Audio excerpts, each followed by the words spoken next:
as we go and how intuitive it is. I think you're going to love some of the features that they have.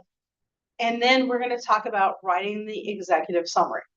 So the reason the executive summary is taught last, it's the thing you should actually do last, even though in your plan, it's the thing people will read first. The executive summary goes at the very beginning of your business plan. And what it does is it sort of summarizes everything in the plan. And, but really and truly, what it is, that's your marketing piece. That's the piece you want somebody to read in about 1 to 2 pages. That's it. That will make them want to read more, make them want to get all the information. So it's just kind of like to whet their appetite, to make them want to read more, to make sure it's a business that aligns with what they are thinking or what they're investing in or whatever that should be. So when you're in line plan, so for those of you online and here who have not been with us this whole time, this semester we created a company and we call it Bikes, Bikes, Bikes. And what we said was this is about bike sales. Then later on, we decided, oh, another source of revenue could be bicycle repair. And then we started thinking maybe marketing through how to ride a bike lessons and different things like that. So that's what this company is that we've been working on all this time. And so when you go into the actual plan portion, that's where we are now. Close the opportunity up so that you can see. Maybe I'm not going to close the opportunity. When we collapse that opportunity, you should be able to see. Goodness, I'm not clicking at all. It goes through the different areas of what a business plan are. So the executive summary is at the top. We're going to get to that one in just a moment. But you can see when we do our problem and solution of why we're starting this company, that'll be here. We can add in all sorts of things like our SWOT analysis we worked on a little bit. You're going to see through all the plan, it guides you through section by section that you should add. And then we added a few extra sections once you do the basics. So go with the basics of what it recommends. And then you can add in more as you keep going. I know Oak and I had a discussion yesterday. This is a document that lives and continues and evolves. Because as things happen in the market, you need to be shifting and adapting to the market. You'll be changing things in the plan. So the great thing about live plan, it is a live plan. So if by any chance you have a business partner that you need to add, we can add them as a collaborator or as a guest, either way, and they can add to the plan. Live time, they can see what you wrote, they can edit and things like that, so you can collaborate online with someone else. For all of you who are doing the business plans, the only people who will see your plan, currently the only people who have access to share you and me. Now, I don't have time to go through and read everybody's business plan and steal business ideas. That's not what I'm doing. The only reason I'm on them is to help you if you say, can you please take a look at this part?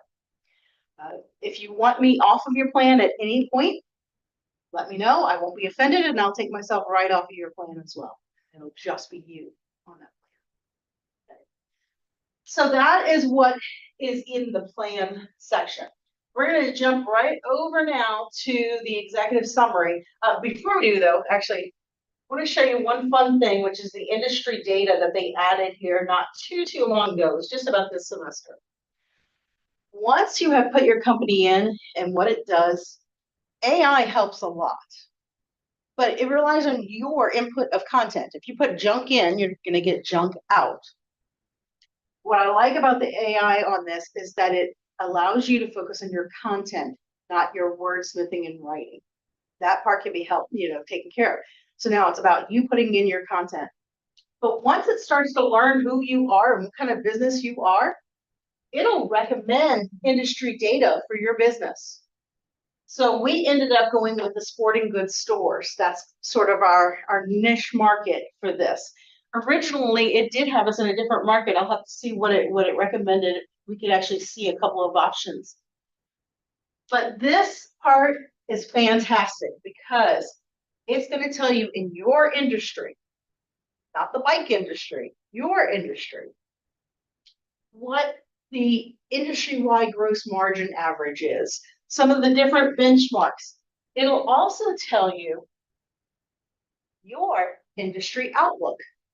And that comes in handy when you're going to go talk to an investor or even a buyer to say the market is currently, a $2 trillion market.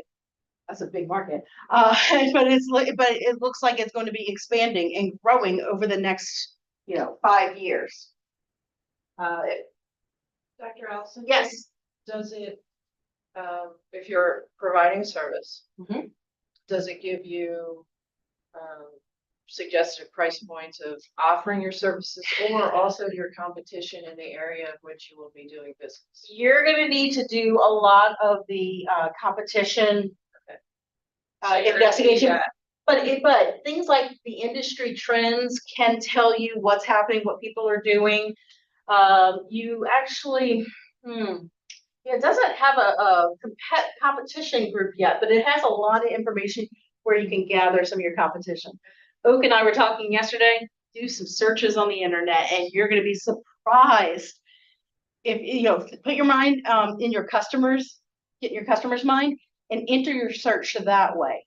And all of a sudden, you're going to see things you didn't expect to see. And I know sometimes it can be disappointing when you find something, oh, there's something similar out there. So it's okay when that happens. And I use the example of Coke and Pepsi. Two different products, very similar. I can almost guarantee their ingredients are very similar, but they have different markets, and they have different markets for a reason. So you're not going to be everything to everybody. So you want to think, who's your ideal customer? How do they think? Where do they shop?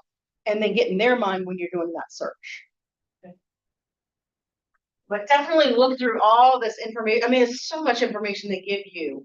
It's a little overwhelming at times, but at least it's here for you to get. If you go, once you have entered in what your business is and a few things, if it's recommending the wrong industry analysis to you, you can go right up here to edit and change the industry. It's actually going to suggest a couple to us based on what we've written in our plan. So sporting goods stores obviously makes the most sense for our business. However, we have repair, we have bicycle manufacturers. I think that's where it originally put our company. So if there's something that is not quite what you do, and then if you can search for something completely different in the industry area, but this is what we had in as our very short. So you could search bicycle rentals. Yes. Because for bicycle rentals, exactly, pair with bicycle sales. Exactly. And you could be proposing that in a year, you're going to offer also bicycle rentals on a seasonal basis. And what is that? And the best part is, once you have your financials, once you're starting to get this real quick, once you start with your financials in here, you'll get a forecast. And then you can also do where you have scenarios. So you can see we're working on the original scenario. We tried to say, hey, what if we did repairs? And what happens is if you're thinking, I want to do bicycle rentals, I'm thinking about doing it. You have to put in some expenses, you have to put in some revenue, and it's going to tell you, oh, you're going to run out of money if you do it that way. Or, oh, great, your sales are going to take off. So you can actually put multiple scenarios in there, which helps you make your next business decision. So that'll help you decide. There you go. Exactly. Right. What's the best one to invest in for your immediate return? Then you over long term for the 5 years, what you can then build, invest in more. Exactly. So even so far as a product line, when we were doing our bath and body products and the glitter lipstick came about, put that in, like what happens, we started selling it without actually doing the scenario, but thought, what if we put more into that? What if we now offered eyeshadows as well? So you can actually just do products in there. You can try, if it's new services you're offering, what are the costs associated with those services? And so by doing that, you get to see what's the best way to take your business forward.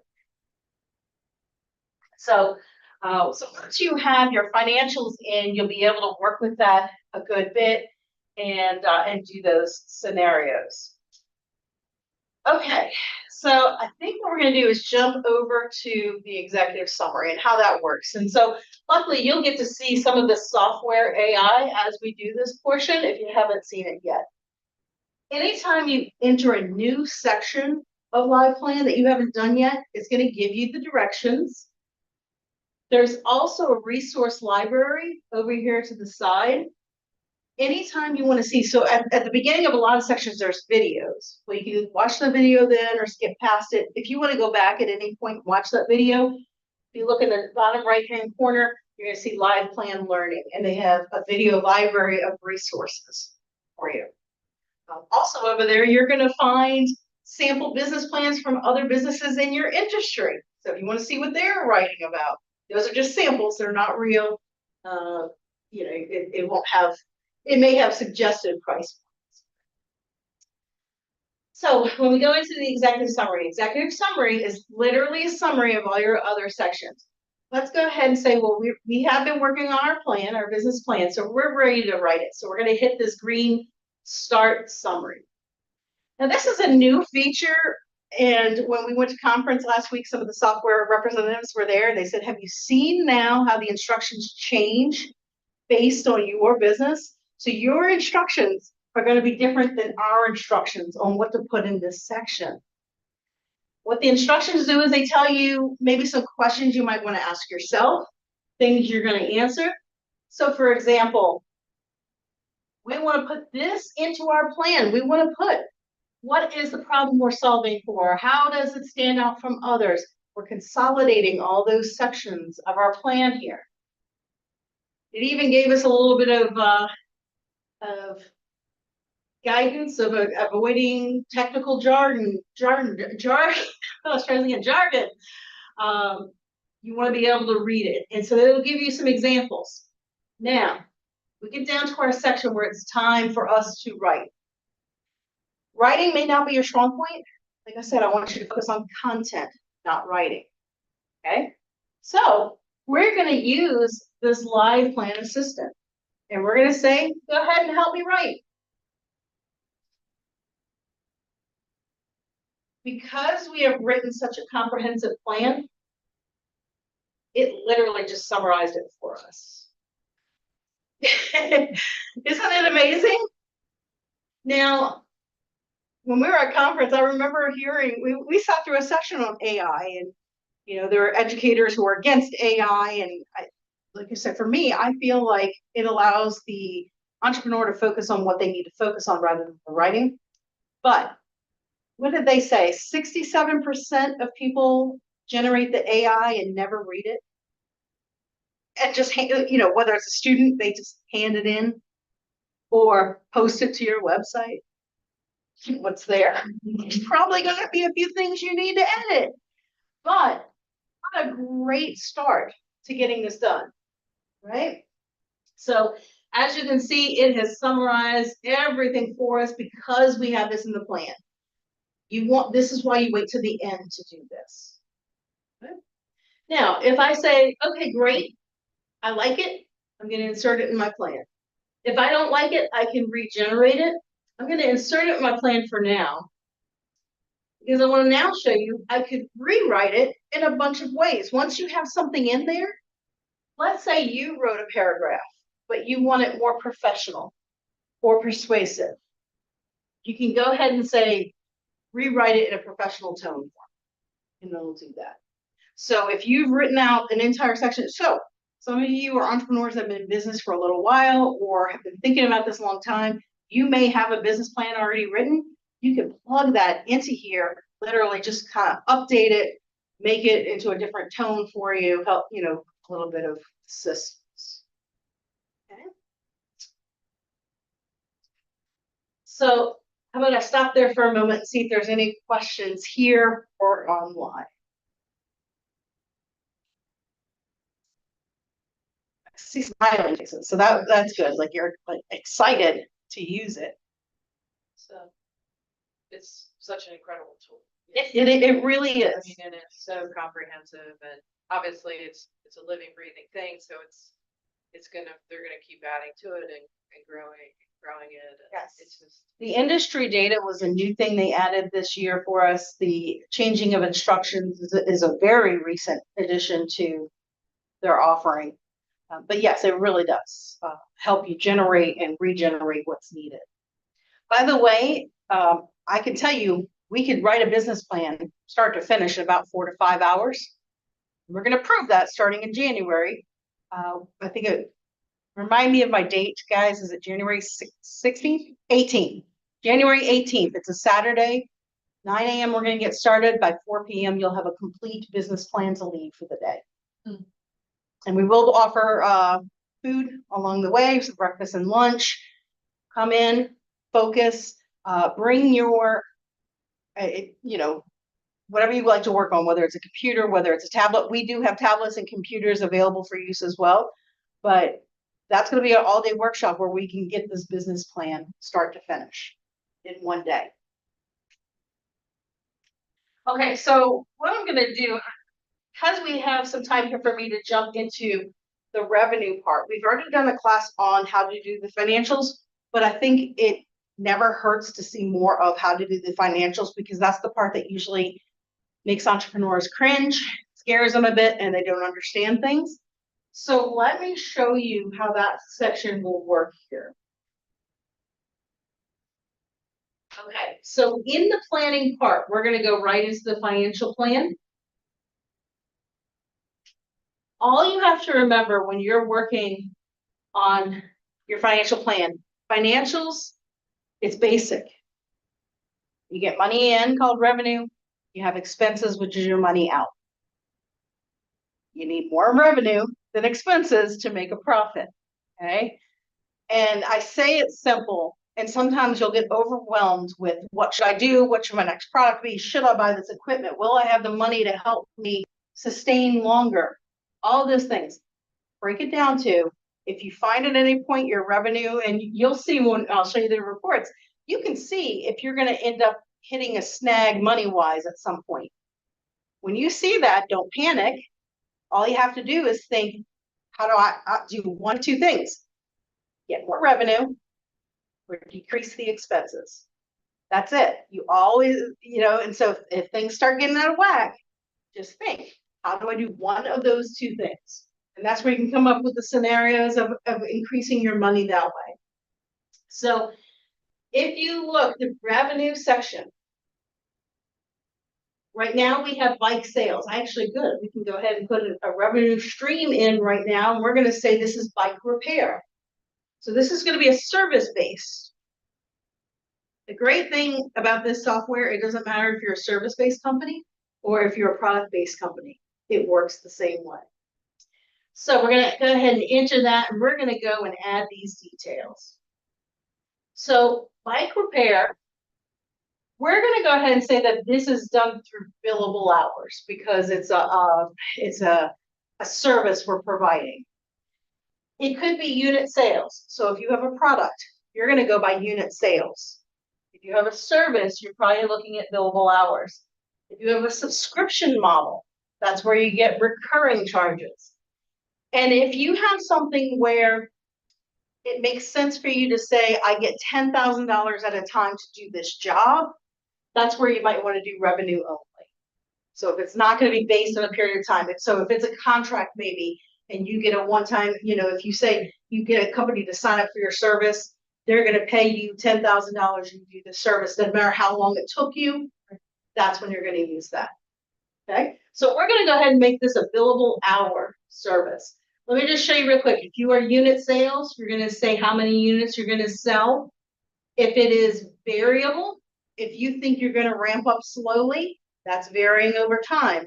If you think you have a seasonal business, that's varying over time. If you say constant amount, you think every month I'm selling 1,000 units, that's when you're going to use constant amount. The great thing about constant amount, it saves you time of putting in all this data. But if you do varying amount, that's when it's going to be more realistic because you're going to start a little slower and ramp up. Okay. And then if you're, again, we're still on product type. If you are doing a unit price, you can either put in a constant price or if it varies over time. if you're in a hotel, up in the lodge, up in the mountains, you own a ski lodge, you can charge more during ski season than regular. That's when I might say my price varies over time. But if it's a single product, then my bike is the same price every month, then I'm gonna go constant price. Okay. The great thing is if you have a business that you're already doing and you use either QuickBooks or Xero, you can connect your accounting for real-time data brought in. Can you break, if you're in a service, like let's use the repairing bikes. Yes. So that's a billable hours, but there is product in cost of that business, especially if it's a major part of the bicycle. Yep. I'm gonna show you exactly how to do I was that. wondering if you can break it down within that. Okay. You can. I'll show you exactly how we're gonna do that. So much as paying a service provider, providing parts for it, Right. And all those things. yeah, We'll actually be able to do that right in our direct cost. Yeah. So we're gonna pretend this is a billable hour. We're doing the bicycle repair. So how much am I gonna charge to the customer is really what it's asking for here. So how are we gonna enter the number of bill hours? Let's just say it's a constant amount. I know how many bikes I can repair. I know how many hours I have in a day. So I feel like I'm going to be repairing bikes, or somebody is going to be repairing bikes 20 hours in a week. I'll keep it now constant. Okay. So per month, I think,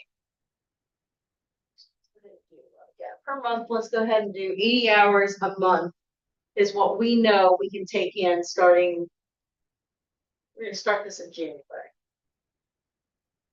How much am I going to charge per hour for our bicycle repair? I'm going to keep it low right now just to show you what's going to happen. So I'm only going to charge $20 an hour for my bike repair. I want to compete on price here. So I'm going to save and exit. Okay. So the great news is it added some revenue for me. As you can see, hey, there's going to be some revenue coming in from it. But it costs us money to do this. So we're going to start with direct costs. Direct costs are what the cost that it takes right then and there or to make that product or that service. Okay. So a direct cost comes right off of the revenue. So let's say, for instance, I'm making soap. Okay. All of my ingredients are direct costs. If I'm paying somebody to make it, that is a direct labor cost. But if I am now opening a store to sell that soap, and I have somebody at the register the whole time we're open, I have to pay them no matter what, whether I'm selling it or not. That's no longer a direct cost. That's going to go over under personnel, which is really one of our expenses. So you see the difference between what it costs to make that or to do that service versus to maintain your business forever. Okay. So great, we've added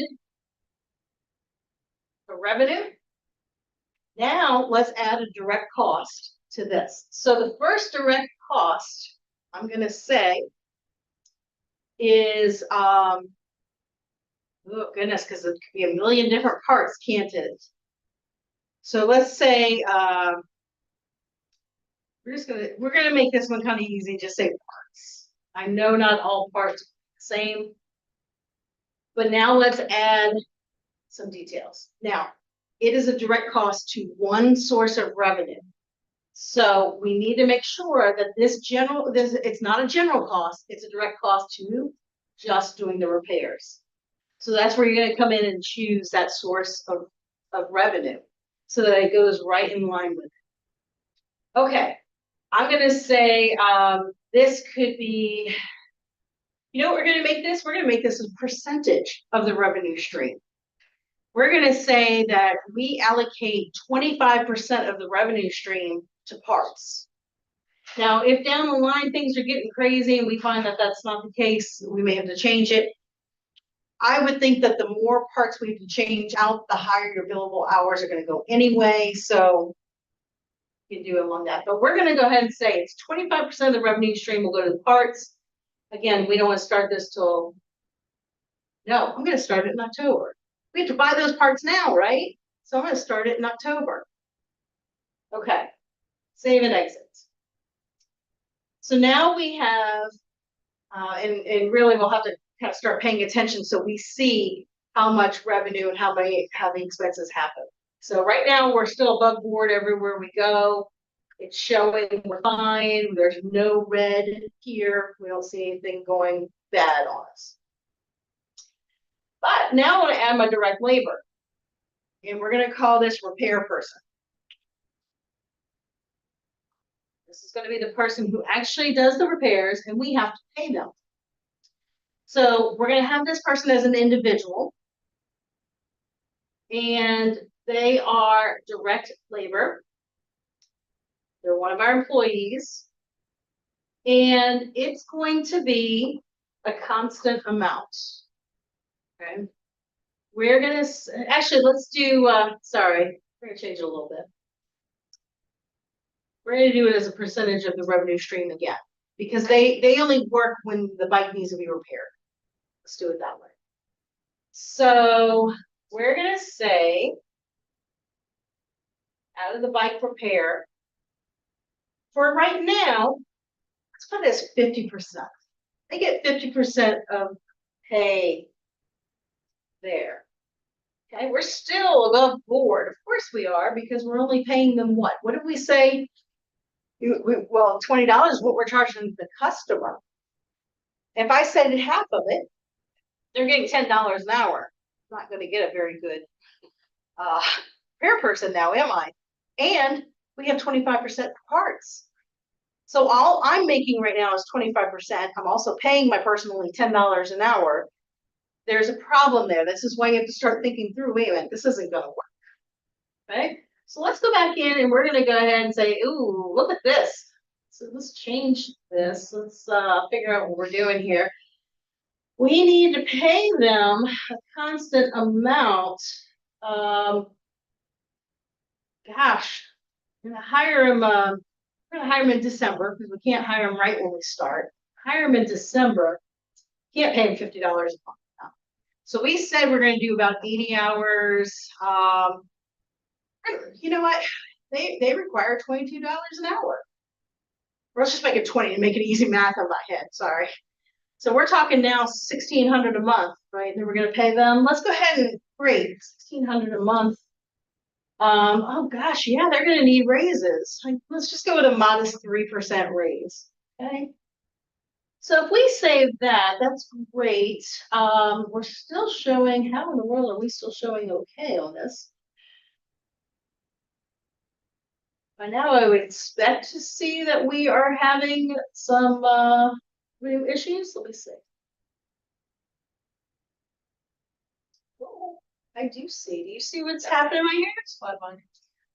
Well, not only that, it's red. What's red mean? You don't have enough money. You're losing money. So right now we can see, oh, we have a small issue because I'm seeing some red on there. If we look at our P&L, oh, even shows the red a little bit more clearly for us. Now, luckily, it's saying we're going to go ahead and start making money. And what that is, we said the bike sales were going to go crazy. So as long as you're okay with one revenue source not being in the black all the time, that's okay. I wouldn't like that. But we could say, okay, well, at least we're gonna, well, if we can get past here, we'll be okay because those bike sales are going to continue for us. As you'll see, I'm just going to pretend at this point that we have all of our information in. At any point, we can download. I'm going to click a lot of these. There we go. We can download and print, examine our financials. And there's going to be charts that, unless you're an accountant, you probably don't understand, but your investors would. Yeah, one of the things that's also very neat that over time, you could break your parts down even further. Yes. You could see which you're selling. Yes. What people are coming, chains, gears, whatever it is, you could then see, and I'm saying this for your, you can see what, you can see what's being used over the course of time the most, right? Right. And that's your percentage that affects your revenue, but you could also then look at the cost of that. And when is the best time to buy that product? There you go. Off season Yeah. or whenever, Mhm. to keep your costs down, warehouse them, keep them. Right, as long as it's a Long as that, non-expired, because you right, know that you're then going to be using those specific 10 parts. right, So that way you can help, that will help rebalance. Yeah. In some ways, right? absolutely. And so, and I only say that because my dad owned a lumber yard when I was growing up, and he would buy lumber Mhm. when it was at the lowest price and store it Right, in, and that's brilliant. and so that he could then be ready for the season, because it was such a cyclical on the economy Mhm. and where it was coming from and what was happening in the environment, Right, right? So if trees were affected or national or some kind of, and that's why it made me think of that, is that as time goes on, this is such a comprehensive tool. Yeah. You could then look at your business. So if you have your equipment that is older or breaking, and the parts that you're using most of your equipment, you go ahead and buy that when it's low. when it's less, exactly, exactly. And store it. If it's something that is shelf stable for a year or so, and then you could use it at that point, it makes the most sense. Because again, looking down the road, you need more money, you have those two options. That would reduce some expenses by being able to buy things either in bulk or off season or whatever it should be. So that could start helping with that money. Absolutely.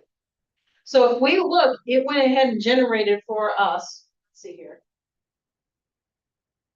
25 pages, no, even more, hang on. 31 pages of financial data. Again, more than likely financial data that you're not as familiar with, but others would be. But this is when it gets time to look and say, oh, wait, we're below zero a lot. Now, it wasn't just that one time it showed us. We keep going below zero. That might be a problem, unless you have it might be a problem. Number one, you can plan ahead for it, or number two, maybe it's not, as long as you have the money from these times to sustain you through the other times. Cyclical businesses are like, it happens, it's quite common, and as long as you can account for it, it's okay. So we'll go back to here. So this is showing our revenue. Again, we don't go below the line in revenue, but we go below the line when you add in those direct costs. So that's when you want to go, oh, wait, either decrease the cost or increase the revenue. So looking at this, knowing that what we said we were going to pay people and what we're charging, what would you do in this scenario? Because I think we now said we were paying them $20 an hour. We're charging the customer $20 an hour, paying him $20 an hour. What should we be doing? Charge more. You can't decrease the salary of somebody with knowledge and expertise.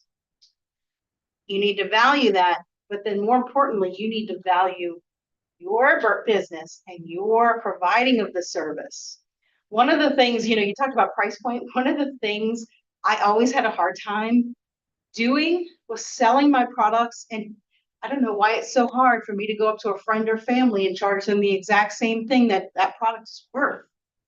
Or why do we feel like we should be embarrassed about the price of something if we've made it in, our business has made it. Service industry, if you are a service business, people are going to try to get your service for free, your knowledge for free. That is worth money. So anytime you are not charging what it's worth, you are devaluing what you have. Devaluing you. You're devaluing you, which is very important. And I only say that because someone said that to me and it finally hit me, like, you're right. I have knowledge. I have years of knowledge and experience. You're not paying for my 1 hour of standing here talking. You're paying for the 20 years of knowledge I have. You're paying for what did I do?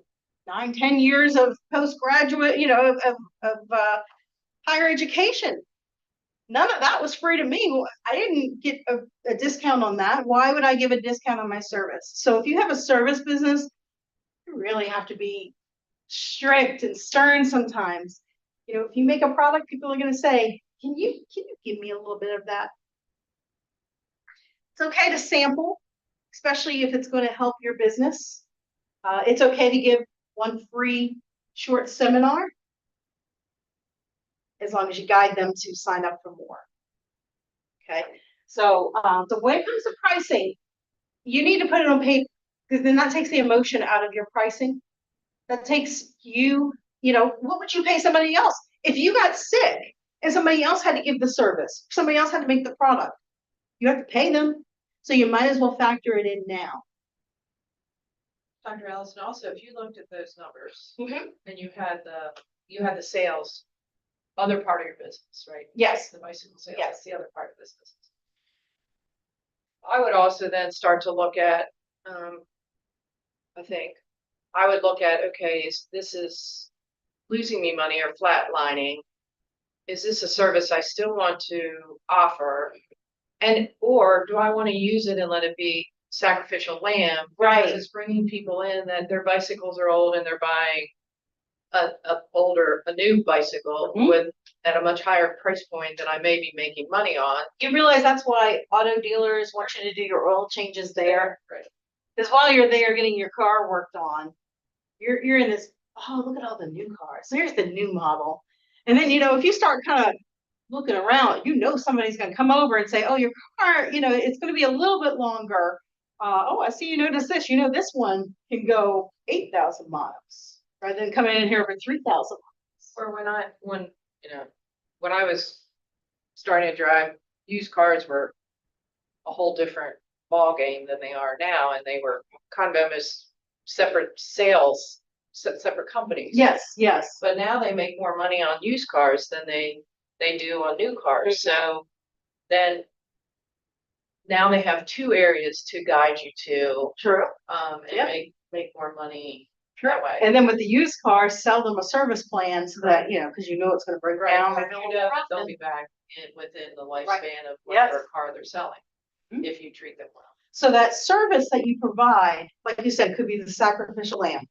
You're not making a ton of money. Don't try not to lose money on things large scale, but sometimes you do. Sometimes you offer, for instance, big Black Friday sales are all going to come up. It's to try to get you maybe sampling new products of theirs or things like that.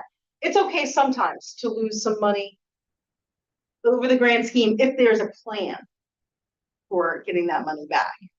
So absolutely, and that's why having this, looking over it, being able to see, even if it's just the charts, it'll show you what's happening, and you can get a visual. Sometimes just looking at all those pages and numbers is a little overwhelming. Okay. Now I want to show you, because we already wrote our executive summary. We have our financials. Guess what? At this point, we have a really good business plan.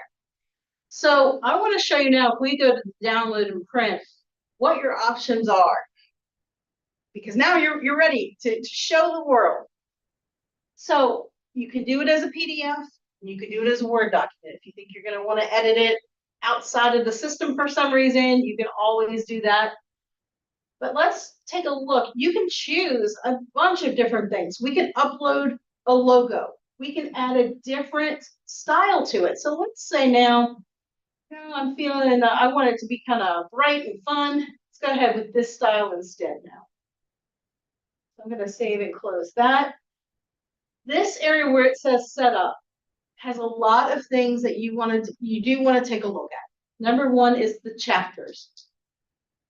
Right now, we want to include all the plan because it's all written. But if you see at the bottom where it says include empty chapters, sections, and topics, I don't want that anymore because this is the one I'm going to present. If you're still working on it and you want to see the placeholders for those sections, that's where you'll click that. Then, do we want the appendix with all of the revenue and the balance sheet and all that? Yes, we do. So we have those checked right there. We're not going to show the individual revenue streams of it. Our cover page, yes, we have it. We can add all sorts of information, including our logo, company name, website, all sorts of information. And then the document itself, you can say how you want it to come out. I'm just going to leave most of this, I think. Yeah, I'm just going to leave it all pretty much as the default that it has. Okay. So then we have the exciting moment of saying, yeah, let's go ahead and do this.